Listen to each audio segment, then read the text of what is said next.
I think you have to change what you play for such like massive shows like that. You kind of want to just like keep everybody involved, especially when you're opening for such a big, like it's like an arena. I don't know, it just feels a lot different than a club. It's not as intimate. It's more mega. There's production, and yeah, like you said, the sound is just way bigger. So,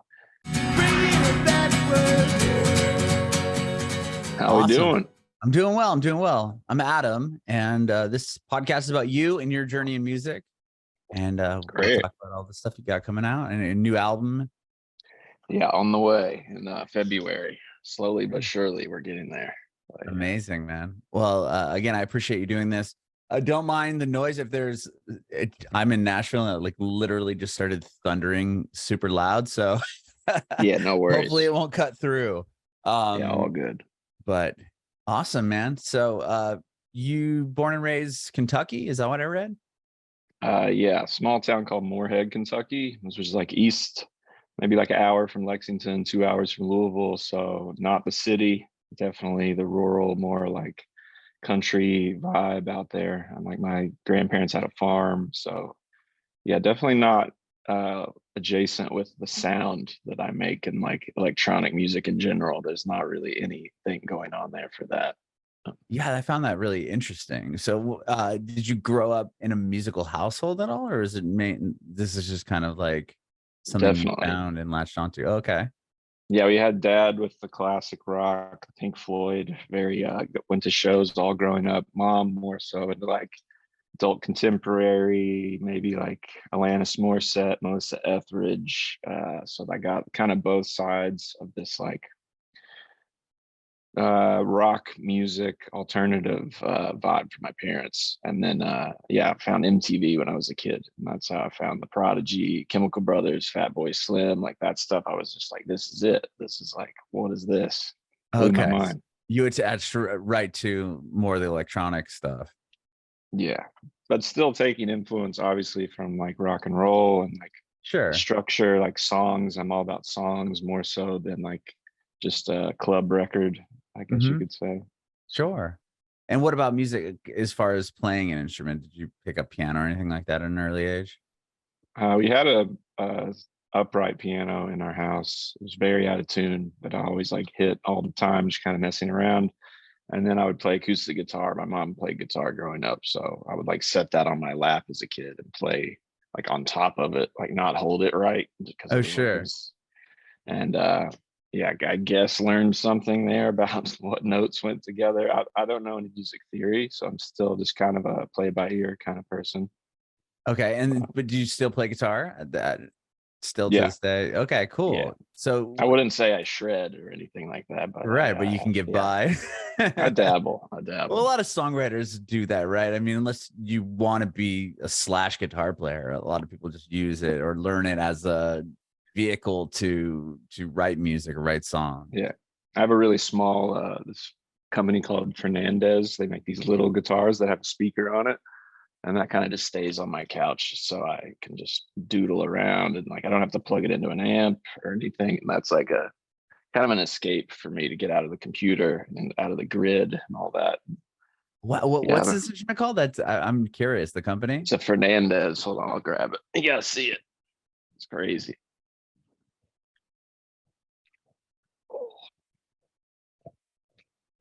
Yeah, this little guy.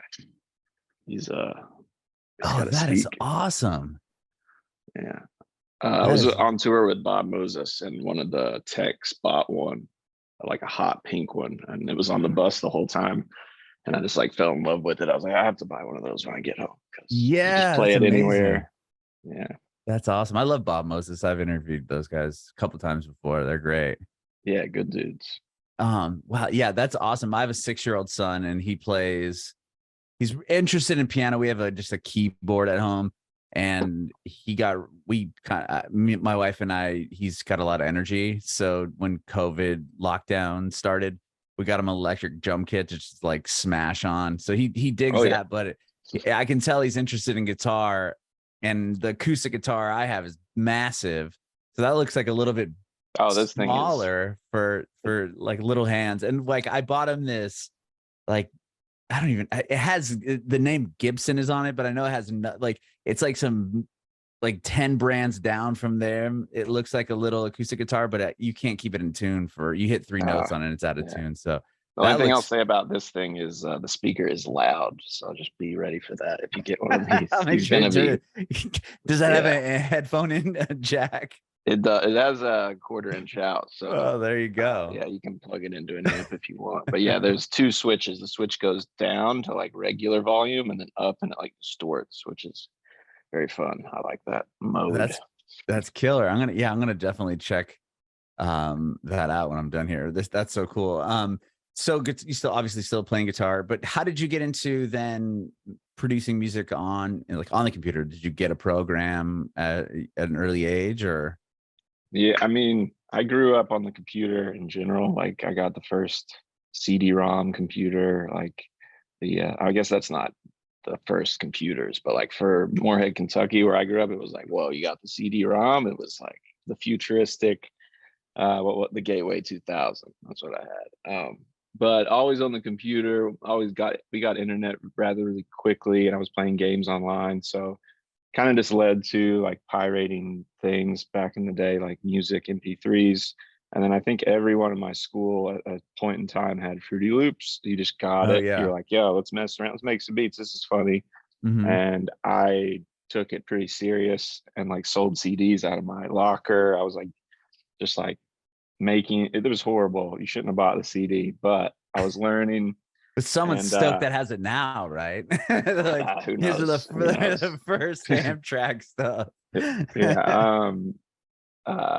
But I was in bands in high school, like post rock bands, sounded like Mogwai, Sigaros, like really Oh, cool. drony, like slow, emotional, instrumental music. And we were kind of remixing that stuff on the computer a bit, and that kind of pushed it further. I learned a lot more, and the band fell apart, and I just kind of stuck with making solo stuff. And I mean, yeah, here we are today. I guess we've stood the test of time, as they say. Sure.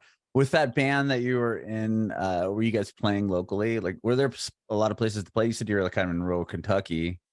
No, we had this place called Grounds and Sounds, which was a coffee shop, like music venue, but like definitely not meant to be loud. And there was like more jazz, like open mic with like an acoustic guitar where you came in there and like blasted. Like, it was not the best place Mm-hmm. for us for like our sound. And I mean, that's pretty much one of the only shows we did was there. And then there was like battle of the bands at the campus in my town, and we would go perform at those as like kids. But yeah, we were pretty young in high school, not traveling to like shows, and I don't Mm-hmm. know. But yeah, it fizzled out pretty quick. A lot of my friends went off to college, and yeah. Did you go to college for music or anything like that, or just I went to continued? a small audio engineering school, like a program thing in Lexington, Kentucky, where kind of learned like reel to reel recording and Oh, a rad. little bit of Pro Tools. But the reel to reel is like I took a lot from that. That was like really fun. But at the time, I'd already been on the computer so heavy that like the Pro Tools aspect was like I didn't learn too much from that because I was already using a different software, and I was like, I don't need to shift what I'm. But I learned a lot about like EQing and Mm-hmm. yeah, just like mixing in general, which was cool. With the reel to reel recording, have you done that at all for your own stuff or not? No, It just seems like it's I got to be would. so expensive.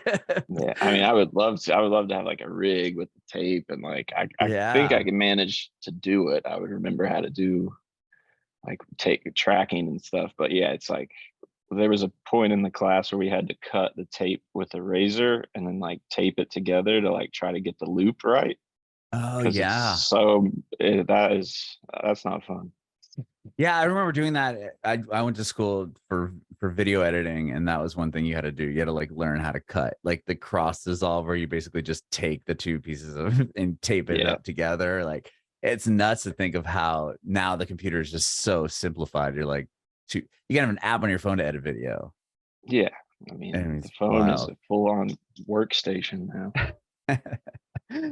What was kind of the like a first kind of big moment for you that solidified like what you were doing? Like, was there a song or something that you put out that continued to light the fire to keep going, or Did you always kind of know you wanted to do this? Like, I guess my question is, Oh no, was there like it was another path and then this happened and you were like, oh shit, I should just go this way? never really had a path at all. Just kind of going, chilling, working little jobs here and there, and music was always a passion. But growing up where I did, and the music I was into, it just seemed unattainable. Like I just was so far away from everything. Like the shows, the clubs, the like. It was just like I'm just this kid in Kentucky making beats. But I think one of the first moments that I kind of got a little bit of like confidence and like steam, I guess you could say, was MySpace.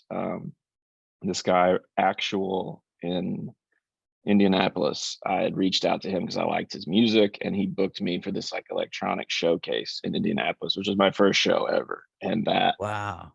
I was like bugging out. I brought so much gear. Like people were just DJing. I had all this stuff, but like I wish I had a recording of that. I have really no idea what I played or what, but that was like such a special thing. Like my dad drove me up there. One of my friends went with me too. It was like this big thing. Like I got a show, man. We're going to the show, and it was like after that I was kind of hooked and stayed in touch with him, and he kind of gave me a lot of advice. He was definitely a more veteran electronic producer. He worked with like Electron and like the equipment stuff and did like programming for them. So definitely somebody I looked up to. And yeah, after that, I think I just took it a little more serious and definitely put out more music and was like not afraid to just kind of release things. That's always like the most biggest piece of advice I give people that are like starting out. Like, what should I do? How do I do the? I'm like, just make as much music as you can and like finish it. Like, let go of it. Like, make this and then say, okay, I'll make another one. Don't try to like make a hit record as your first song and like over critique it too much. I think just push through and just make as much music as you can. With that, like after doing that first show, well, first, were you playing your own songs, like beats that you had written or instrumentals that you had written? Yeah, I was playing like a synthesizer with like an effects processor and then an MPC with like a lot of sampled records where I'd like chop beats and things. Similar to like a DJ Shadow, like Avalanches Oh, okay. esque kind of sound, but yeah, probably not as good at all. But from there, I mean, to get that confidence and then put music out on your own, and what was like the next thing? Like, was there a song then that elevated you to kind of the next level, or like you get the show, you're kind of buzzing off the live performance, and then you get back home to Kentucky, and is it just like, okay, now I just got to keep doing this, keep putting out music, and see if something else will catch? Yeah. Shortly after that, probably like a year or two, I released a song called Why You Look So Blue, which is kind of like that's like maybe my first release on Spotify and stuff. Mhm. That was like a 80s kind of new disco-y track. And my managers now, still to this day, they hit me up on MySpace as well. And they're like, hey, we love this song. We're starting a record label.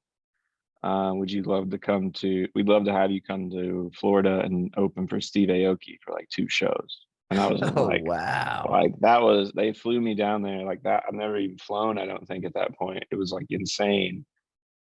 Um, and yeah, he was like ridiculously successful at that point in his career. Like it was like the dim mac rise of like the blog house, and like the parties were insane that I played. And yeah, then we just kept talking, and shortly after signed a like record deal with them for that song and like an EP. Hmm. And yeah, I've been with them ever since. And the label's kind of since dissolved, and now they're a management company. They like figured out what they wanted to do because it's yeah, it's a long, they were like kids like me. They were kind of my age, just out of Florida, FSU. So yeah, but now they're based in Miami and they have a lot of other artists. They've grown into like the company they are, which is Super Music Group is what I'm referring to. Yeah, yeah, yeah. Wow, that's incredible. I mean, to get that show, and that had to be, and obviously you said another validating moment, but to be able to play that and to be kind of, I mean, Stevie Aoki obviously still is gigantic, but I mean, at that time too, just being in this huge party scene, especially coming from Kentucky, was that must have been such a different vibe. I mean, to be flown out to this show in Florida, like you probably felt that it had to be quite a rock star moment. It was good stuff. I'd been DJing at that point. Like I had bought turntables and like been playing bars and things. I'd moved up into like playing shows regularly. So it wasn't too much of like nervous. It was like what the technical aspect of it. I was like, I'm ready for the big show, you know. But yeah, it you was, got but invited to being the in this like, table. yeah, I mean, it was straight crazy bottle service club. Like it was pretty wild for me. I remember going to like PacSun at the mall and I was like, I gotta get a shirt for this show. And I got some like wacky shirt. I don't know, like times were different, you know. Yeah, that's incredible. You also had you worked with Cascade as well. Was that around that time period, or was that later? That's definitely quite a bit later, probably like Oh, it's 5 quite or a bit 6 later. years. Yeah. Oh, wow. Okay. So this has to be what, in the late like 2000, what, 9 or 8 at that point when you did the Stevie Aoki show? Like what year do you remember? It was right when I released that first EP, which would have been, I can look it up Like here. 2010? Was it with Y? Yeah, that's it. Okay. Okay. Yeah, so that was a So, few years later then. and then, yeah, Cascade. I don't remember exactly how we met. I did a remix for him, and then I opened for his like Atmosphere Arena tour, which was insane. Like we did like the Barclays Center. We did, like where's the Barclays Center? Is that New York? Yeah, it's New York. Yeah, and then we did like Miami, where the Miami Heat play Yeah, stadium. yeah. Like they were Barclays Center, I just, think, is where the Nets yeah, play. Or correct. yeah, okay. Something I should know. Probably people are gonna be like, this guy.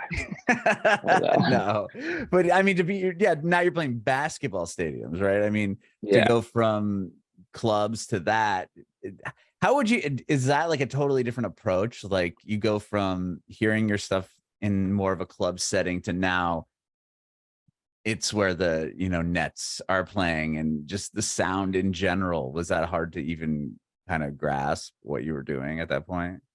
I mean, it's definitely a different ballpark. I think you have to change what you play for such like massive shows like that. You kind of want to just like keep everybody involved, especially when you're opening for such a big, like it's like an arena. I don't know, it just feels a lot different than a club. It's not as intimate, it's more mega. There's production, and yeah, like you said, the sound is just way bigger. So it's a Yeah, different instead of kind of experience for keeping the sure. vibe of the room or the party, right? Making sure that people are still engaged and having fun and dancing. You have to like, now deal with the person in the nosebleed in the very back of the room. Like, are they, Yeah, are you they gotta dancing cater. and joining it? You gotta You cater to can't, the whole kit yeah, and you're not, caboodle. it's got to be a lot harder to kind of, yeah, I would imagine, read the room, so to speak, when it gets to that big of a level. Yeah. Well, But like now it's after, moved to a different place. Like I'm doing live shows at the time, and like that seems so far different from what I'm doing now. Because now I'm like bringing all the equipment back out and playing synths and singing and yeah. performing the music. So that's a whole different thing as well. But Is that all new? Like as far as performing, like singing and all and doing all of that? I did that with the last album Came Along, which was like Mm-hmm. 10 years ago. So it's been close to 10 years since I like took a live show on the road, but that's what I took on the road with Bob Moses, which was great to like Mm-hmm. play to different markets because their fan base is a little different. It's like electronic, but also alt radio. There's like, Yeah, they play live instruments too. And that's how I yeah, got to know them originally. Is I worked on a radio station and I did radio for 17 years or so before I continued with this podcast, but we were playing them on an alternative radio station. That's how I was even yeah. introduced years ago. Every stop, I think in the morning they like went out of the bus with an acoustic guitar at like noon to go to a radio station and do like a Little session acoustic for set like, or something. and which was like way different than like a lot of the electronic artists I've been on tour with and like seeing how they work and operate. They're just very yeah, it's a different animal, I guess. But it was cool because like different markets like a Phoenix per se or something.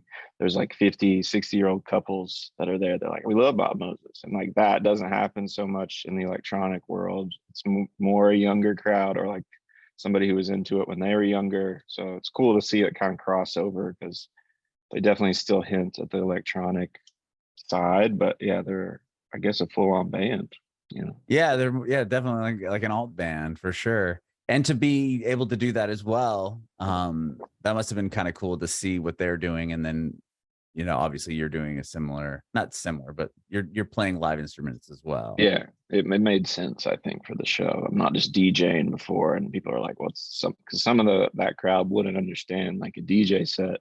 So just like, I don't really know what's going on up there, but at least I had like keyboards, I sing a few songs. It's like more of a performance. So I think it like complemented it really well. Was it hard to kind of go? I mean, you said the last time you had done that was with Came Along, and that was 2011, at least via what I'm looking at online. To do Came Along, and did you tour that way with that record? Did you like play a lot of shows live? Not like Instruments? Not anywhere close to what I did with this tour and like the last little run that I did as a solo, but probably did like 4 or 5 like big markets like New York, Chicago, Miami, yeah, maybe a LA one. But yeah, it was definitely nerve-wracking to step back into that light and go live again, because I've been DJing now for 10 years, and definitely take that for granted a bit. It's very easy to travel with headphones and flash drive, per se. Having like all these Pelican cases like full of gear, you got to check it, maybe it doesn't make it. Like there's a lot of like variables there that are cut out when you're just DJing. It's very, very easy to DJ, fly around. What was the decision? Like, why did you decide to go back to that, that style? I think just that's kind of like why I got into this in the first place. I was in bands, like I said, like playing keyboard, like more would rather be a musician than a DJ. Like I can express things on stage with like an instrument, I think is a lot more special. Don't get me, I like love DJing, don't get me wrong, but it's Sure. just completely different.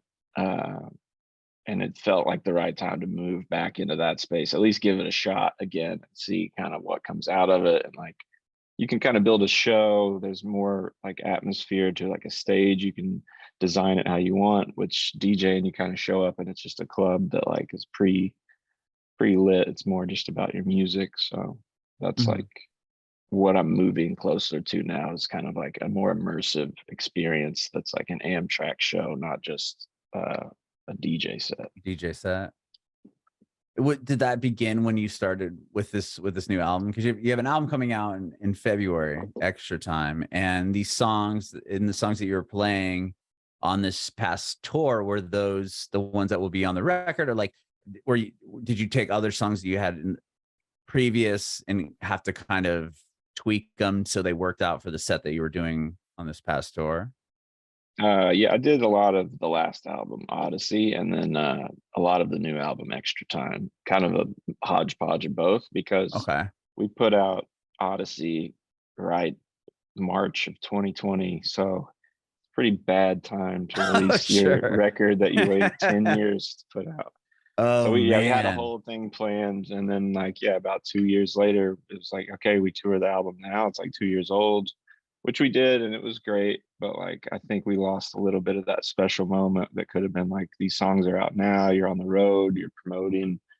And so I still was playing a lot of that stuff that I really didn't get to play to all these smaller markets and things, which was cool. Like a lot of fans came out, and that record, a lot of those songs did okay, that to enough to where people like knew the songs, and it was like rewarding to hear them played out in like venues, not just like on Spotify. Right. That, I mean, wow, what timing. And you, like you said, you took it was like 10 years of putting this album together, and then it's all right, let's do this. And then you have the record out and everything gets swept, like the rug pulled out from under you. Completely.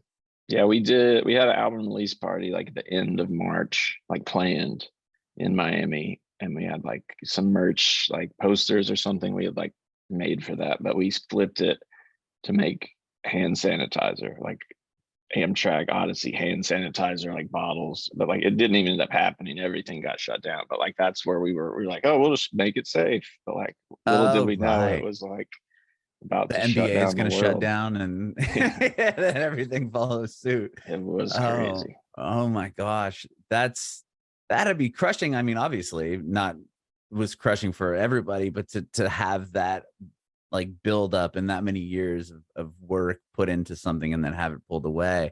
Was it like, did you feel defeated at all in the sense of like, when do you even start to write this new album? Was there a lot of time in between? Like, okay, well, I just spent all this time and I have this big release and it just came out. And now like, where were you at when that all, like, how'd you kind of bridge that gap? Oh, as you know, the new album's called Extra Time, which is what you just hinted at. That's pretty much the gist of it, is being that I had too much time on my hands. Was locked in this apartment, couldn't go anywhere, but I had all my equipment. So I made a lot of music during that time. And that's mainly what the new album is. It's like kind of like my escape from whatever was going on in my head. And yeah, I couldn't tour at all or do anything. We did like some live performances on Twitch and things like that, but like that is kind of still weird to me. Like that was like the norm for a while, but not something that I was really into. So I focused most of my efforts on just like collecting more vinyl records, listening to music and making music. And yeah, I'm pretty happy with like this new body of work that's coming out. But like the inspiration behind it is like kind of dark, which I feel like there's a lot of albums coming out now that are probably inspired by the exact same thing, but it's just my take on it, I guess you could say. Yeah, I mean, obviously with so much isolation and everything that was happening, not only with COVID, but everything else socially that was happening around the world at that time, over the past 2 years. Uh, Definitely a lot of darkness when the with certain albums that have been coming out and that are coming out. With that, like, did you, when you started writing Extra Time, did you know it was going to be an album at what point, or to kind of make it all cohesive, or is it just I'm writing all these songs? Oh, I kind of see like a thread here. I definitely had like an overall like sonic palette that I was like staying true to. So I wasn't looking at it as an album, but more like this whole body of work. That's kind of how I work in general, is I'll make a body of work, like 4 or 5 songs.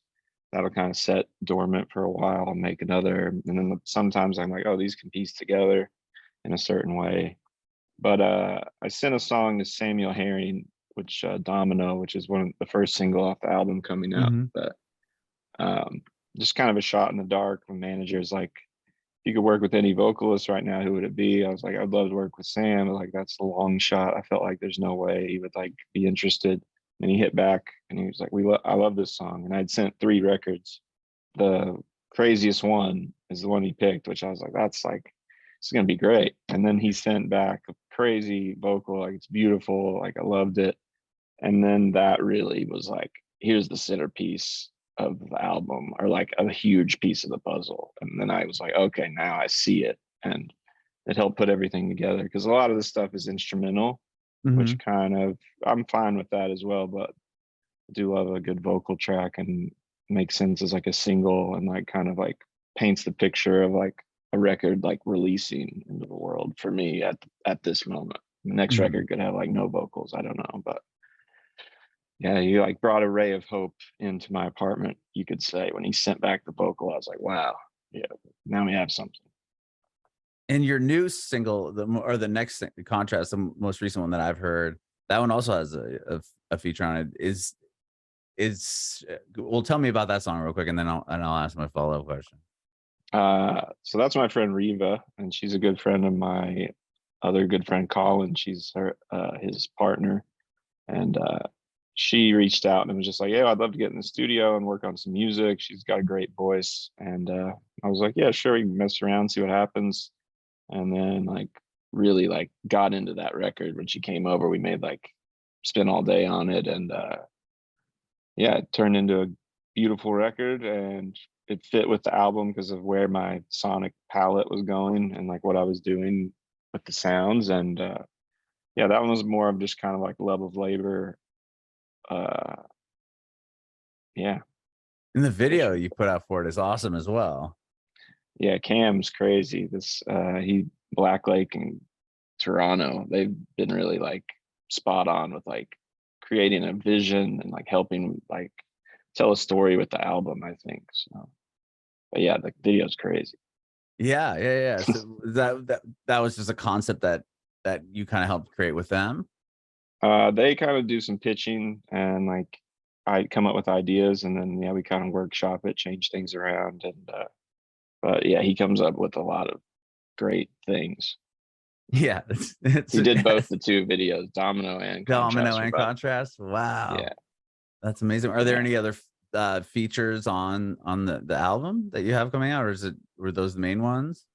There's one other feature from Naeem, who's a good friend of mine. He used to go by Spank Rock, but yeah, that's a crazy record as well. That's somebody I just wanted to work with for a really long time. During COVID, he came over with the mask, like we kept the distance. It was like a real that point in the COVID lockdown. But yeah, that one is really special as well. That is a huge puzzle piece to the album that like sonically makes it make sense. So very excited for that one. I don't think that's a single on the album, but it'll be when the album's released.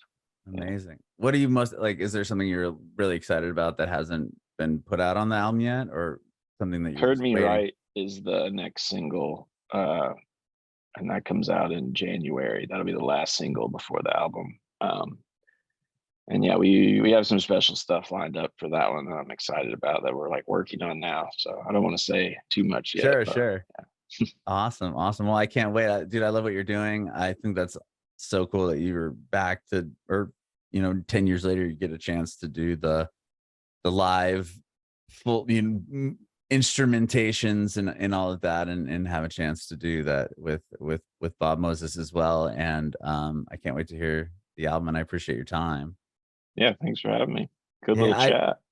I have one more question. You actually answered it earlier, but kind of. Well, you did answer earlier, but I'm going to ask it again. Maybe I can get a different answer out of you. If you have any advice for aspiring artists.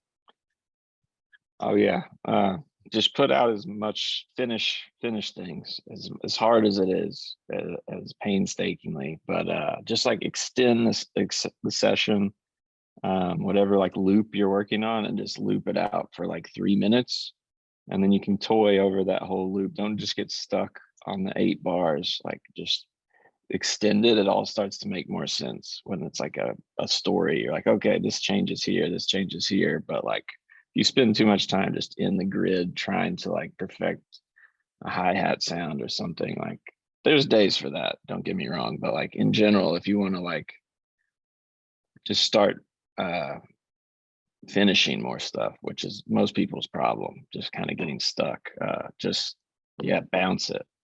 Just bounce a MP3 of it, and then it lives on your desktop as something other than it being in the grid and like in the software. And you're like, okay, now that I kind of see it because it's right here. It's not just this hodgepodge of numbers and boxes. And yeah. So that's my advice I would give. I love that. Thank you so much, man. I appreciate your time today.